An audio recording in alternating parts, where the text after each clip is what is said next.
జై శ్రీరామ్. నమస్కారం అండి. 2026 నూతన ఆంగ్ల సంవత్సరాది వృశ్చిక రాశి వాళ్ళ సంవత్సర ఫలితాలు ఎలా ఉన్నాయో తెలుసుకుంటూ వెళ్దాం.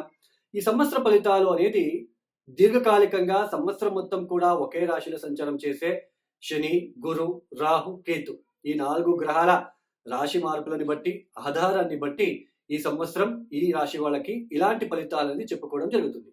అయితే 2026 సంవత్సరంలో ఈ వృశ్చిక రాశి వాళ్ళకి ఎలాంటి ఫలితాలు అనేది చూసుకునే ముందు ఈ సంవత్సరంలో ఈ 4 గ్రహాల రాశి మార్పులు ఏదైతే ఉందా, ఈ రాశి మార్పుల వలన ఈ వృశ్చిక రాశి వాళ్ళ మీద ఎలాంటి ఇంపాక్ట్ ఉండబోతుందో తెలుసుకుంటూ వెళ్దాం. ఈ 2026 సంవత్సరంలో శని రాశి మార్పు అయితే ఉండదు. మొత్తం ఈ సంవత్సరం మొత్తం కూడా శని మీన రాశిలోనే సంచారం చేస్తూ ఉంటారు. ఇక రాహు కేతువులు చూడండి, 2026 డిసెంబర్ 5వ తేదీ వరకు కూడా రాహు కేతు రాశి మార్పులు కూడా ఉండదు. రాహు యాజ్ ఇట్ ఈస్ కుంభరాశిలో సంచారం, కేతు యాజ్ ఇట్ ఈస్ సింహ రాశిలో సంచారం. 2026 డిసెంబర్ 5వ తేదీ తర్వాత రాహు మకరంలోకి ప్రవేశిస్తారు, కేతు కర్కాటక రాశిలోకి ప్రవేశిస్తారు. ఇక గురు గ్రహం వచ్చేసి సంవత్సరం ప్రారంభం అంటే జనవరి, ఫిబ్రవరి, మార్చ్ 11వ తేదీ వరకు వక్రించి మిథున రాశిలో సంచారం చేస్తూ మార్చ్ 11వ తేదీ వక్రత్యాగం చేసి మళ్ళీ అక్కడే మిథున రాశిలో సంచారం కొనసాగించి 2026 జూన్ 2వ తేదీ ఆయన కర్కాటక రాశిలోకి ప్రవేశిస్తారు. అక్కడ కేవలం 5 మాసాలు మాత్రమే ఉండబోతున్నారు. 2026 అక్టోబర్ 31వ తేదీ అతిచార మార్గంలో ఆ 30 డిగ్రీల ప్రయాణాన్ని, ఒక రాశిలో 30 డిగ్రీలు ఉంటుంది, ఆ 30 డిగ్రీల ప్రయాణాన్ని కేవలం 5 మాసాలకి కంప్లీట్ చేసుకొని తొందరగా ఆయన సింహంలోకి వచ్చేస్తారు. తర్వాత అక్కడ ఉండి సంవత్సరం ఎండింగ్ లో మళ్ళా వక్రించి కర్కాటకంలోకి వెళ్తారు. ఈ గ్రహ సంచారం వలన వృశ్చిక రాశి వాళ్ళకి ముఖ్యంగా పంచమ స్థానంలో శని లాంటి గ్రహం వచ్చినప్పుడు, పంచమ స్థానం అంటే ఏంటి? సంతానము. మనం ఎవరినైనా ప్రేమిస్తున్నామా, ప్రేమ, ఈ లవ్ రిలేషన్షిప్ లో ఉన్న వాళ్ళకి పంచమ స్థానం చాలా, ఆ పంచమ స్థానాన్ని మనం చూసుకోవాలి. అలానే మనకి ఒక రికగ్నైజేషన్, ఒక గుర్తింపు, మనం చేసే పనులకి ఒక రికగ్నైజేషన్, ఒక నేమ్ అండ్ ఫేమ్ దొరకడం కూడా ఆ ఒక పంచమ స్థానం బట్టే ఉంటుంది. అలానే జలసీ, మన మీద ఎవరైనా జలసీగా ఫీల్ అవుతున్నారా, లేదా మనం ఎవరి మీద జలసీగా ఫీల్ అవుతున్నామా అనేది కూడా పంచమ స్థానం మీద చూస్తాం. అలానే ఏదైనా ఇన్వెస్ట్మెంట్ చేస్తున్నామా, కొంతమంది ఉద్యోగం చేస్తూ కూడా తెలివితేటలతో ఇన్వెస్ట్మెంట్ చేసి ఏదైనా షేర్ మార్కెట్లో ఇన్వెస్ట్మెంట్ చేసి డబ్బులు సంపాదిస్తూ ఉంటారు. అది కూడా పంచమ స్థానం మీద చూస్తాం. బిజినెస్ విషయంలో కూడా పంచమ స్థానం మీద చూస్తాం. మనం తెలివితేటలు ఇవన్నీ కూడా పంచమ స్థానం చాలా ఇంపార్టెంట్. అలాంటి పంచమ స్థానంలోకి కర్మకారకుడు శని వచ్చినప్పుడు, ఇప్పుడు చూడండి, ఈ వృశ్చిక రాశిలో లక్షల మంది ఉంటారు, అందరికీ ఒకేలా ఫలితాలు ఉండదు. శని ఇప్పుడు మీనరాశిలో సంచారం చేస్తూ ఉన్నారు. మీ జాతక రీత్యా అష్టకర్గ బిందులు ఎన్ని ఇచ్చారో ఆ స్థానానికి 0, 1, 2 గనక ఇచ్చి ఉంటే ఈ లవ్ రిలేషన్షిప్ లో బ్రేకప్ అవడము, ఈ తెలియని విషయాలలో ఇన్వెస్ట్మెంట్ చేసి డబ్బు నష్టపోవడము, ఒక గుర్తింపు తగ్గడము, భార్యాభర్తల మధ్య ఆ రిస్ట్రిక్షన్స్ ఏర్పడము, ఆ అవగాహన లేకుండా ఇబ్బందికి గురి అవ్వడము, అలానే సంతానం విషయంలో ఇబ్బందులు, ఆర్థిక విషయాల్లో ఖర్చులు ఉంటాయి కానీ ఇన్కమ్ తగ్గిపోతూ ఉంటుంది, ఆ ఒక విషయాల్లో టెన్షన్, బద్ధకము, అత్యాశకి గురి అయ్యి డబ్బులు నష్టపోవడము, ఏదో మెసేజ్ వచ్చిందండి ఆన్లైన్లో ప్రెస్ చేసేసాను డబ్బులు కట్ అయిపోయింది, ఇలాంటివన్నీ అంటూ ఉంటారు. బికాస్ ఆఫ్ పంచమ స్థానం చాలా ఇంపార్టెంట్. అలాంటి పంచమ స్థానంలోకి శనిలాంటి గ్రహము వచ్చినప్పుడు అష్టకర్గ బిందులు గనక 0, 1, 2, 3 గనక ఇచ్చి ఉంటే, 0, 1, 2 గనక ఇచ్చి ఉంటే డబ్బులు నష్టపోవడము, ఇన్వెస్ట్మెంట్ చేసి నష్టపోవడము, గుర్తింపు తగ్గడము, భార్యాభర్తల మధ్య అవగాహన లేకుండా ప్రవర్తించడము, ఒకరికొకరు సపరేషన్ అవ్వడము, అలానే సంతానం విషయంలో ఒక దుఃఖం ఏర్పడము, ఇలాంటివన్నీ చూడవలసిన ప్రమేయం ఉంటుంది. అదే అష్టకర్గ బిందులు 3, 4, 5, 6 గనక ఇచ్చి ఉంటే, అలాంటి థాట్స్ వచ్చినా, ఏదైనా ఇన్వెస్ట్మెంట్ చేద్దాము అనే ఒక థాట్స్ వచ్చినా కూడా అది అక్కడ చేయనివ్వరు ఆయన, ఎందుకంటే ఆయన బలిష్టంగా ఉంటారు కాబట్టి. అదే కర్మస్య కర్మభ్య కర్మ అని అంటాం. కర్మ ఫలితాలు అంటే ఇదే. అష్టకర్గ బిందులు గనక తక్కువ ఇచ్చి ఉంటే వాళ్ళు ఇన్వెస్ట్మెంట్ చేసేస్తారు, దాన్ని కర్మ అంటాం. ఇన్వెస్ట్మెంట్ చేసి డబ్బులు నష్టపోతాం.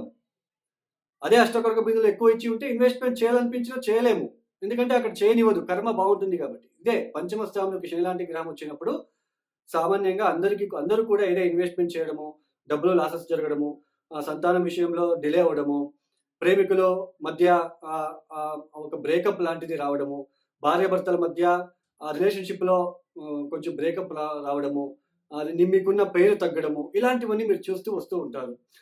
దీంతో పాటు సంవత్సర ప్రారంభంలో అష్టమ స్థానంలో జనవరి, ఫిబ్రవరి, మార్చి 11వ తేదీ వరకు కూడా వక్రించిన గురువు వలన మరింత ఆర్థిక విషయాలలో, కౌటుంబిక విషయాలలో చాలా ఒడిదుడుకులు, ఆరోగ్యం విషయాలలో ఒడిదుడుకులు, గ్యాస్ట్రిక్ లాంటిది, అలానే బ్యాక్ పెయిన్, సమ్ ప్రైవేట్ పార్ట్‌లో గుప్తాంగాలలో ఏదైనా ఇరిటేషన్ లాగా అనిపించడము, ఇలాంటివన్నీ చూడవలసిన ప్రమేయం ఏర్పడుతూ ఉంటుంది.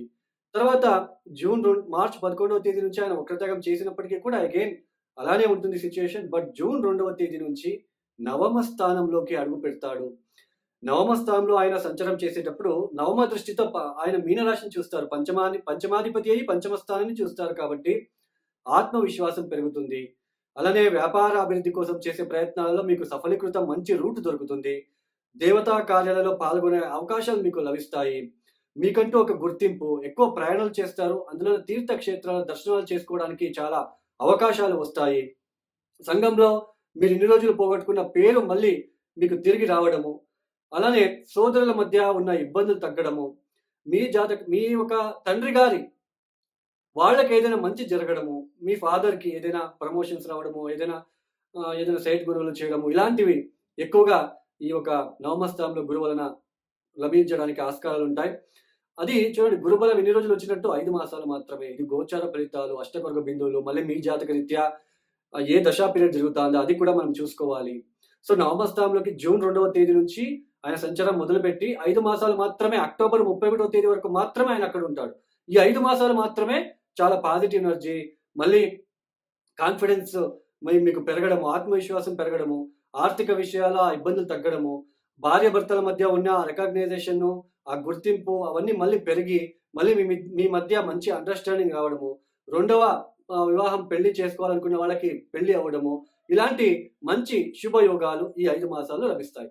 తర్వాత ఎప్పుడైతే దశమానికి గురువుగారు వస్తారో, ఇంకోటి మీకు చెప్పడం మర్చిపోయాను. చతుర్థ స్థానంలో రాహు, దశమ స్థానంలో కేతు, ఉద్యోగ విషయాల్లో కూడా మీరు స్ట్రెస్ ఫేస్ చేస్తూ ఉంటారు.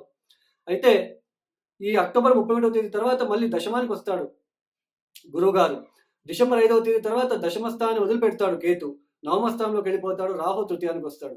అప్పటి నుంచి కొంచెం ఉద్యోగంలో మళ్ళీ మీకు అభివృద్ధి, కొత్త ఉద్యోగం కోసం చేసే ప్రయత్నాలు మంచి అభివృద్ధిగా ఉండడము, ఇలాంటి మంచి శుభయోగాలు ఈ గోచార రీత్యా మీకు అందబోతున్నాయి. ఈ గోచార ఫలితాలు మాత్రమే జాతక రీత్యా చూసుకోవాలి. గురుబలం అనేది ఎండాకాలంలో వర్షం వచ్చినట్టుగా ఉంటుంది. అంటే ఎక్కువగా మనం యూజ్ చేసుకోలేము. సో దీన్ని గుర్తుపెట్టుకోండి.